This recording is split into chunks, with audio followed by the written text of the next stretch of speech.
Okay, so now we move to CSS. Okay, alright. This is CSS content for H1. Contoh saya setkan whatever H1 punya content, dia akan follow this format. Maksudnya color dia biru, text spacing dia lebar sikit.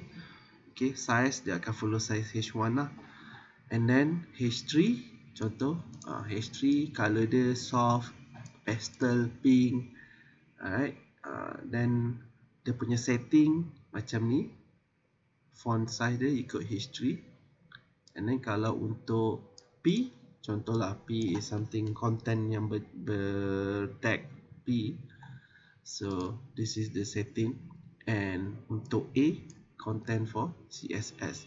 Alright, saya nak tunjuk macam mana kita boleh buat setting yang berlainan berserta dengan CSS. Okey, tanpa perlu kita ubah kita boleh ubah konten tu dan dia akan follow sahaja.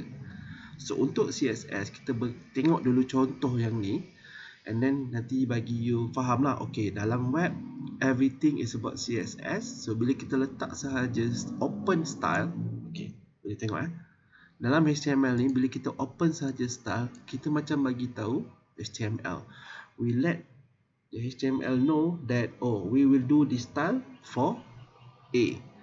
If we do A content will follow this style. If we set H1, so H1 will follow this setting. Nampak macam you nampak tadi lah.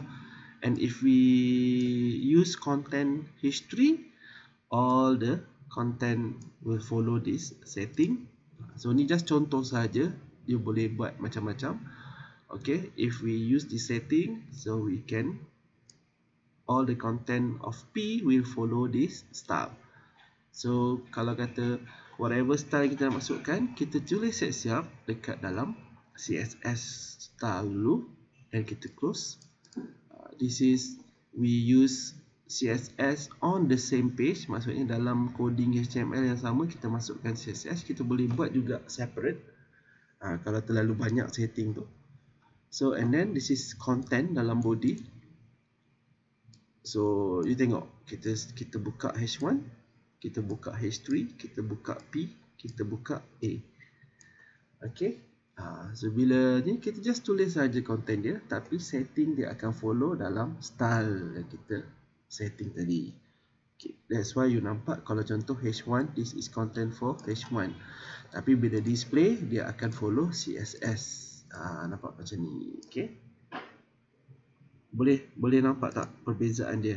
So when I open the notepad, the setting, okay, so kita tengok untuk H1 dekat sini saya setting color blue, letter spacing 8 point ataupun 8 pixel. So dekat sinilah. Kalau untuk A yang bawah sekali, kita ada background color light sky blue. Contoh saya sebut light sky blue lah. Background, dia ada background. Dia ada background color, and then dia ada color of the content tu magenta, saya tulis. And then letter spacing 10 pixel. So ini 8, ini 10. So macam tu lah. Okay, kita orang berkenalan dengan CSS. Okay, so untuk CSS you can get familiar with the CSS. So even you are IT, even you are e-business or e-secretary, you must know about web. I mean, web is for macam dah jadi knowledge untuk semua orang, tak kira you bidang apa. So you must know about the web punya knowledge. So that's why you all belajar web essential. So untuk CSS is the language for describing the presentation of web pages. Bila kita buat setting style ataupun untuk content kita, so we use CSS to describe the presentation to show the design of our website, include colors, layout and fonts. That's what I show you just now. It allow one to adapt the presentation to different types of devices such as large screen, small screen or printers. So you remember, when we use CSS, Untuk apa? Untuk customize ataupun untuk dia sesuaikan, dia adaptive. Maksudnya you buka dekat laptop, dia akan display ikut laptop punya size. You open dekat smartphone, so dia akan follow smartphone punya size. Kalau you buka dekat tab ataupun iPad, so it will follow the iPad and tab punya size. So dia tak adalah kata we design dekat laptop ataupun dekat PC, bila buka dekat handphone dia jadi kecil, dia jadi besar sama macam dekat desktop. No, it will follow the device, compatible device. So when we use CSS to adapt the presentation to different types of devices, itu antara kegunaan CSS. Okay, so such as large screen, small screen or printers dan sebagainya. Okay, why we use CSS? These are the advantages of the CSS. We look at save times. Maksudnya, contoh macam tadi, kita cuma setkan dahulu apa yang kita nak stylekan dan kita terus tulis content dia di bawah. So cost maksudnya time effective lah, save time. So kita buat siap-siap dulu setting dia dan terus masukkan content. So kita tak perlu, kalau dulu HTML tanpa CSS kita kena buat dekat sini. Contoh H1, kita setkan dia color, background, setting apa semua dekat H1. Kat dalam ni setiap content tu kita kena setkan, baru dia jadi. Sekarang tak payah gunakan CSS. So user can write CSS once, sekali saja, and then reuse the same sheet in multiple HTML pages. Yang ni untuk kita buat external lah. Maksudnya CSS tu kita tulis asing, nanti semua refer to the same CSS. Itu kita boleh buat juga. Pages load faster. Okay. Using CSS, you do not need to write HTML tag attribute every time. So bila dah save time, dia save space jugalah. Tulis siap-siap all the setting kat sini and then content. So that's why online dia akan load the pages much faster. Easy maintenance means to make a global change, simply change the style and all element in the page will be updated automatically. So kalau you rasa tak nak setting yang tu, tukar saja dekat CSS code and all will apply on the same style. Easy maintenance lah maksudnya. Superior style to HTML. Okay, this one meaning that much wider array of attribute than HTML, so user can give a far better look to HTML page in comparison to HTML attributes. So nak cakap dia lagi more better display lah untuk web page lah. Multiple device compatibility, ini maksud saya tadi. Alright, this is what I mean. Compatibility, dia adaptive dekat semua device. So if we use CSS, the style sheets allow content to be optimized for more than one type of device. So kalau sekarang katalah kalau you punya smartwatch pun boleh access, kata orang, access web kan. So you boleh masuk lah, maksudnya boleh tengok you punya website dekat smartwatch. Saya tak tahulah boleh ke tak kan, saya tak pernah try. Rasanya boleh kot, kalau banyak benda boleh. Maybe kata orang minimize minimum, tapi saya tak pasti. Saya pun tak explore saya punya smartwatch. I think can lah. Or you have your phone, so the phone is to reach everything in your phone. So multiple device compatibility bila you design your website. And then global web standard, yes, is use global standard, so any PC, any types of devices can display offline browsing. So can CSS can stores web application locally with the help of an offline cache. Yang ni untuk setting lah offline punya ni. And then platform independent. So dia tak ada terikat apa-apa. So when you write the code, so HTML can just refer to it. Okay, ni boleh fokus dekat sini, point advantages of CSS, sebab kita maybe masuk exam. So should be saya akan cover. Cuma saya nak tanya, you all hari sekejap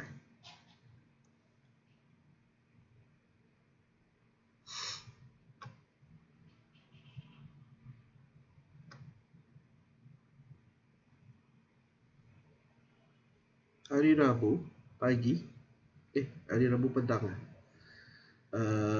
you all semua okay ke kalau saya nak buat kelas satu lagi this week untuk revision dan lectures sebelum midterm? Rabu petang Ya. boleh. Rabu pukul 3 macam tu lah. Boleh. Okay, so saya akan set Rabu pukul 3 is web essential, so make sure semua boleh join and kita akan continue chapter 4 nantilah. Saya akan cover chapter 3 dulu hari ni. Sebab apa? Saya tak boleh, bukan saya tak nak buat kelas lama-lama, because our online class, you sebenarnya online class ni kalau you kata saya boleh je 8 jam pun tak apa, itu tipu je sebenarnya. Saya percayalah, saya dah try. Okay, at least pun 1 hour tu pun dah habis, pecah dah otak you untuk kelas online. So that's why saya tak boleh, memang tak boleh. Unless half hour maybe boleh. Itu pun on the same subject tak boleh. Okay, sambung balik. So kita tengok CSS syntax. Okay, macam saya tunjuk tadi mula-mula masa introduction tadi. Okay, ini syntax je. Kita akan start dengan style. So kita ada selector. Ini kita punya selector. Alright, ini property dia yang kita setkan. Contoh property dia background color, ataupun kita nak setting color property dia, spacing dia ke, ataupun font dia ke, kita boleh letak font jenis font yang berlainan. Okay, font family yang berlainan. And then ini adalah value dia. So kita tengok, kita ada selector, property and value. Okay, value tu kalau untuk color, there's two types. Kita boleh tulis nama color tu, ataupun kita letak codes dia, ataupun kita letak RGB codes. Ada 3, tapi nanti tak apa, nanti kita tengok. Okay, contoh macam ni lah, saya cakap tadi selector. Okay, selector, contoh kita setkan dia table, border, ni property, ini value. So kita boleh set semua benda dalam HTML lah sebenarnya, untuk picture ke apa ke, tapi bergantung kepada property dia lah. Takkan property picture you nak letak lagi background color, atau you nak letak lagi font kan, tak perlu. So kita maybe buat border ke apa ke, so depends. So yang ni saya more pada text sahaja. So text punya saya properties kat sini. So itu contoh je lah. Okay, untuk CSS, right, for CSS we have few category ataupun few style ataupun few ways to use it. One is we use inline styles. Maksudnya CSS is written in a separate CSS file. Tapi kena save as file to .css. Ataupun dia kata in a style tag inside of the head. But there is a third place which is also valid. The third place is write CSS is inside of an HTML tag using style attribute. So kalau dalam inline style ni, maksudnya macam yang saya buat tu lah, inline style, sambil kita tulis, kita masukkan dalam ni. Macam tadi saya asingkan duduk dalam head. You nampak ni head, dan saya tutup head dekat bawah. Okay, yang tu cara yang kedua, which is kita kata in a style tag inside of the head tag. Cara yang kedua. Cara yang ketiga, write CSS inside HTML tag. So tapi kita kena buka banyak kali lah style. Tapi tak apa, saya just nak you fokus dekat yang ni dahulu. Maknanya kita buat dalam head, senang, semua orang follow. style dalam head. Buat dalam head setting tu. Kalau ada masa semua okey, kita boleh buat yang external punya. Kita create satu lagi page hanya untuk CSS sahaja. Okay, the rule above works the same way as HTML inline style does, except one thing. This rule will affect every P on the page. So kalau buat macam ni P, dia akan effect untuk semua P lah. So depends kalau mana kita nak tengok. So macam ni just baca sahaja, sebab more kepada explanation macam mana ataupun syarat dia apa semua, tapi tak perlu yang tu. Sebab yang ni more kepada macam mana you nak tulis dalam inline style punya codes. Inline style code means kat sini nampak dia dalam body dia tulis dulu P style font size dan tutup P. So maksudnya dia buka dulu P, dia tulis does not ni. So tapi bila kita letak P style font size ni, so this tag has setting, dia ada berbeza-beza style. So output dia macam ni lah. Yang ni ada style, yang ni yang ni tak ada style, ni ada style, ni ada style. So dia berbeza. So maknanya kalau you tengok kat situ, style yang berbeza apply untuk P. Contoh macam tu lah. Itu dimaksudkan inline. Tulis HTML content apa semua dan sambil tu applykan CSS. Yang ni macam panjang lah. Apa yang saya buat tadi is embedded. Okay. Yang kedua is embedded. Saya nak fokuskan embedded dulu, sebab semua tulis dekat dalam head. So kita setting dulu lah dalam head semua ni. Macam ni kita tulis dalam head. Yang macam saya buat ni. Okay. Semua duduk dalam head. Okay. Alright. Then kita masukkan style lah. If you notice, ataupun if you want to know more, so you boleh search more about CSS property and value. Okay. Yang ni dia boleh bagi tahulah. Biasanya saya akan refer website yang biasa-biasa kita gunakan, which is macam ni, W3 Schools ke apa. Okay, so kalau macam ni dia ada reference ni, CSS reference, you nak buat apa? Contoh background ke, macam-macam. So you boleh setting guna kat sini, border, dia asingkan ikut ABC. So ada banyak font. Contoh kita pergi kat font, font. Okay, kita klik font ni. Okay, dia ada macam ni. Okay, contohlah PA font. Kita setkan dia 15 pixel, Arial dan jenis font. Ataupun kalau tak nak tulis font macam tu, kita boleh gunakan ni, font face. A rule that allow website to download and use font other than the web safe font. Ataupun font family. Specify the font family. So kita gunakan macam ni, contoh font family. So kita boleh tulis. Ini dia punya property dan ini dia punya value. Tulis.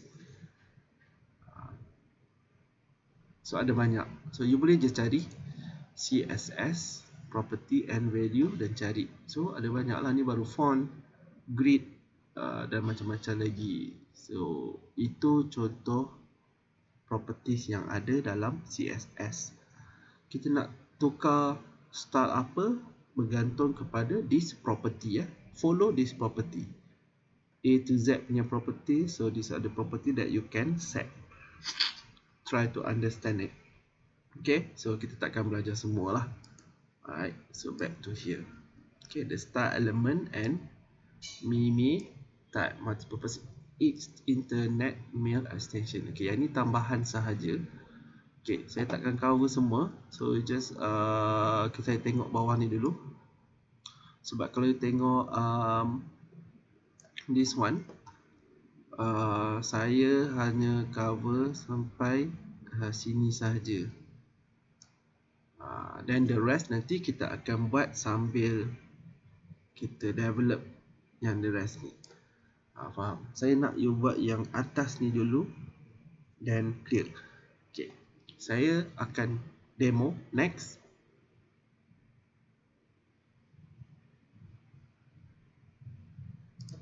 Ready?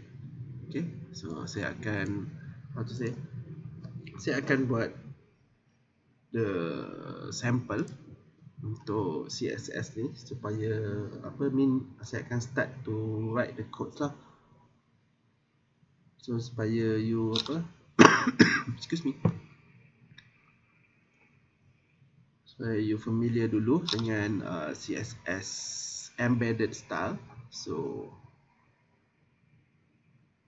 kita akan buat setting dia dulu, and then kita tengok perbezaan. Saya akan buat satu dulu. Okay, yang ni saya open new lah. Okay, saya buka yang baru satu, kosong.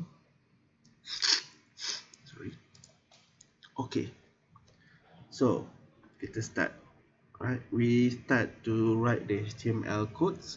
So untuk yang ni kita start dengan HTML. Okay, dan kita buat head, kita buat title. Okay, title kita boleh buat, okay, let's say CSS page sample. Okay, so as I told you, title untuk tab yang atas tu, so you boleh close title. Okay, kita masih dalam head lagi, so kita belum close head, tapi kita akan buat CSS inside here because we want to do the embedded. Okay, now we open body dekat sini and close body and close HTML. Okay, this is the structure. Alright, so ready. Kita nak start buat style CSS. So we open style. So we understand after kita complete semua style, kita akan close style. Tapi saya tutup siap-siap supaya nanti you tak confused. So buka, tutup. Make sure tutup sebelum head. Okay, now saya nak you faham kan, kita ada H1, H2, H3 as our header punya text. So let's say kita buat H1. Saya buat H1 dulu. Okay, H1 is our selector. Kita select H1. So kita nak H1 punya setting nanti jadi macam ni. Okay, so kita akan kata untuk H1 saya nak letak macam background color lah. Saya tulis background color. Okay, dia bukan color CALOUR dia CAOLOR. Dia follow yang tu lah. Okay, let's say saya letak color blue. Blue is normal blue. So kalau you tengok kalau you HTML color code, dia ada banyak. Dia ada banyak. Okay, kita boleh letak 3, which is kita gunakan hex color code, RGB dengan HSL value, ataupun names. So untuk HTML lah, let's say katakanlah you pilih ni. Okay, dia akan keluar ni value dia, ni codes RGB dia ataupun HSL punya percentage dengan ni lah. So you boleh pilih tiga-tiga ni untuk color, ataupun you boleh bagi nama terus. Contoh macam ni, light coral, salmon, dark salmon. So terlalu banyak, so you boleh tengoklah nak guna nama apa. So kalau kata blue sahaja, you tengok bahagian blue ni pun ada banyak jenis. So ini untuk bagi nama tudung punya color sesuai lah untuk girls . So ini semua berbeza tone color. Biru tak semestinya biru, just biru saja. So kita tengok dia punya nama lah. Ini contoh So there's a different types of ni. So kalau kata ni color code, so saya cari HTML color name. Okay, so dia just bagi nama sahaja. So kadang-kadang jadi, kadang-kadang tak jadi. So tak perlulah. Okay, contoh kita gunakan gunakan color aqua. Okay, so kita try. Color ni kita tukar aqua. Okay. And then contoh kita nak ni background color then color dia maknanya color font color tu lah. Okay, color tu kita ambil, let's say kadang-kadang saya ambil color yang simple je. Let's say deep pink. Kita try lah dulu.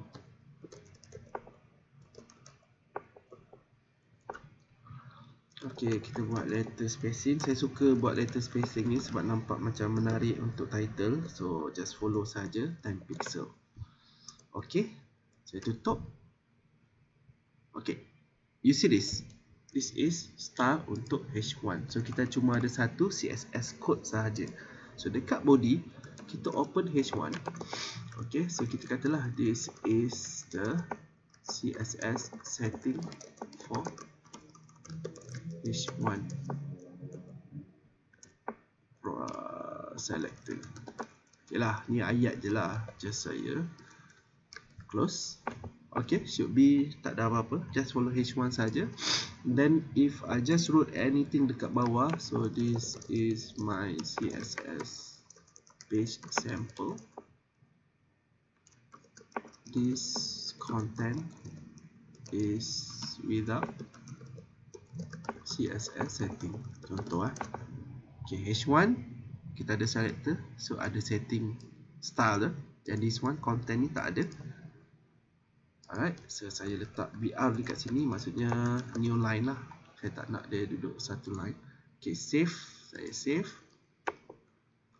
Save in folder. So maksudnya duduk je dalam folder mana-mana as long as your folder. So saya letak dekat web essential. Change to all file. So let's say saya letak css sample.html. Okay.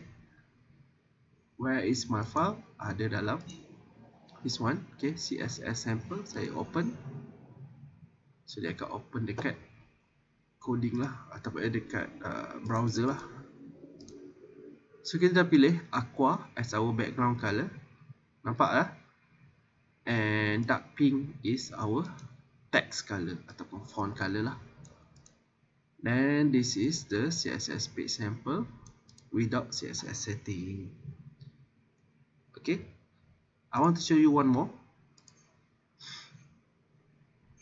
So masih dalam head dan masih dalam style punya rumah ataupun the structure.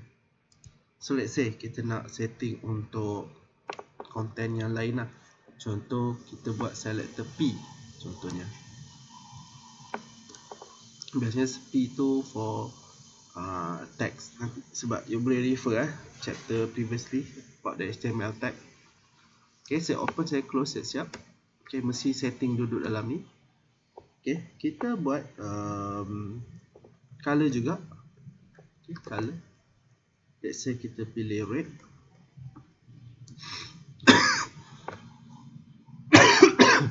Excuse me.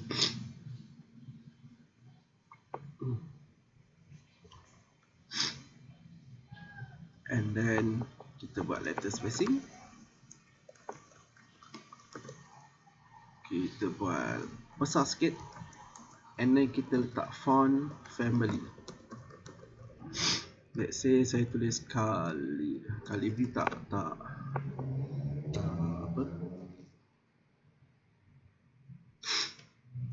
tak nampak beza sangat. Okay, let's say Century Gothic. Okay, let's say saya buat macam ni. Kita nak tukar font dia. Okay, for P.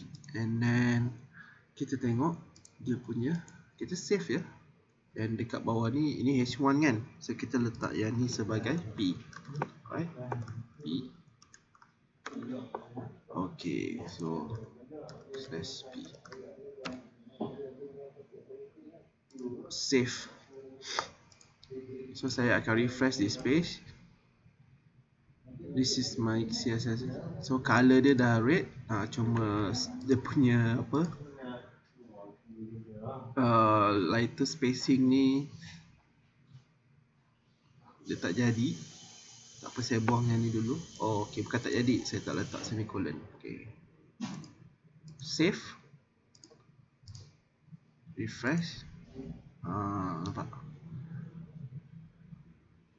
Okay, color red ni terlalu sama macam deep pink tu. Saya tukar dia color jadi blue lah. Okay, blue. Okay, save. Saya refresh. Okay. So dia jadi macam ni lah. Okay, you tengok tadi berkenaan dengan properties ni, the selector. So untuk font tadi, kita ada font weight, font size, font line, height, font family, font style. So kalau you tengok dekat sini, kita ada banyak. Kita tengok font style. Kita boleh letak normal, italic, oblique. Okay, so kita boleh copy kat sini. Okay, you boleh masukkan dalam sini. Okay, contoh font style, italic, ataupun you boleh letak lagi sekali kat sini font size contohnya lah. Okay, let's say letak 20 px. Okay, kita cuba save. Alright, refresh. So the italic, cuma size tu dia tak keluar betul. So you kena tengok sini lah, font size ni. Okay, sepatutnya dia keluar jadilah font size ni So saya cuba tukar jadi large pula. Okay, font size, try tukar jadi large. Tengok dia jadi macam mana. So this is kata orang subjective, meaning that CSS is depends on what. Ni dia punya large lah, tak kisah. So saya rasa itu 20 tadi saya tukar 20 pixel. Saya cuba buat let's say 30 px. Save. So it's a very subjective, so depends pada you nak setting macam mana. So this is your page. Alright, so as I show you, H1 is this one, P is the second one. So you all clear So bila you buat macam tu, all the content, make sure dekat body tu you select dululah. You nak setting apa, H1 ke, P ke, A ke, whatever it is. So dia akan follow the CSS dekat atas. Okay, any question?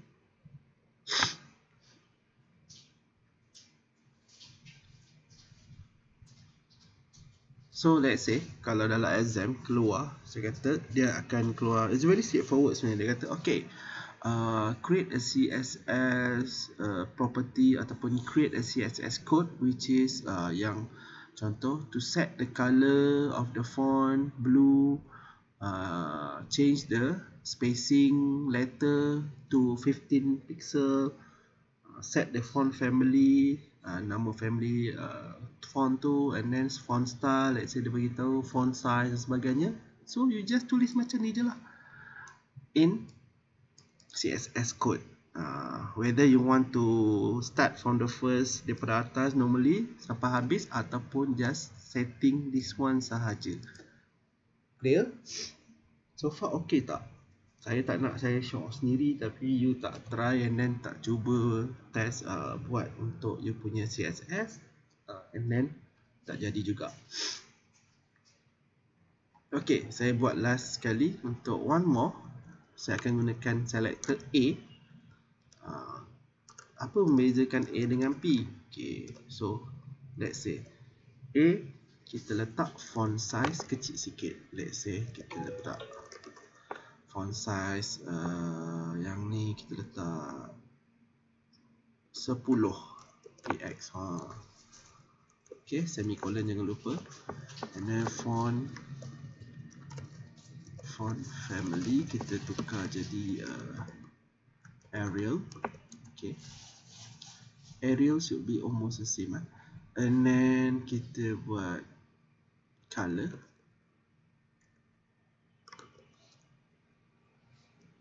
yellow. Okay, cukup. So kita ada A, this is setting for A, and then kita close. Okay, yang ni dah tak perlu close lah, macam biasa. So kita dah ada P kat sini, so saya akan buat BR kat sini dan saya letak tag A, which is this is CSS setting for selector A. Okay, so saya tutup A.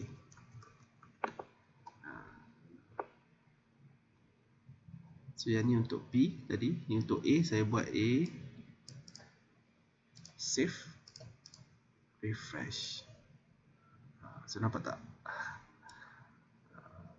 Sebab saya setting 12. Ok lah, 12 kecil sangat, color pun tak sesuai kan. 10, kita buat 20, and color kita buat grey. Okay. Save, refresh. So this is the Arial font. Saya tetap sebenarnya suka setting untuk font spacing. Sebab apa? Sebab font spacing tu nampak macam star sikit. So you boleh buat lah 10 px. Alright, so you can save and then refresh. Sorry, bukan font spacing, letter spacing. Save. Okay, so refresh. So ini contoh. Alright, your assignment is to create CSS exactly macam yang saya buat ni. You screenshot and submit. Maksudnya create a CSS exactly macam nanti saya akan upload video ni. So follow the tutorial video and change the content lah. Macam ni content, tak perlulah follow saya punya content. Maybe you letak you punya apa, title you ke, nama you ke. Okay, your everything, anything that you want to put. Alright, so this is the sample only. So your assignment is to create a content using CSS. Kalau nak tambah boleh, nak follow sebiji pun boleh, tak ada masalah. As long your CSS is working. Alright, so any question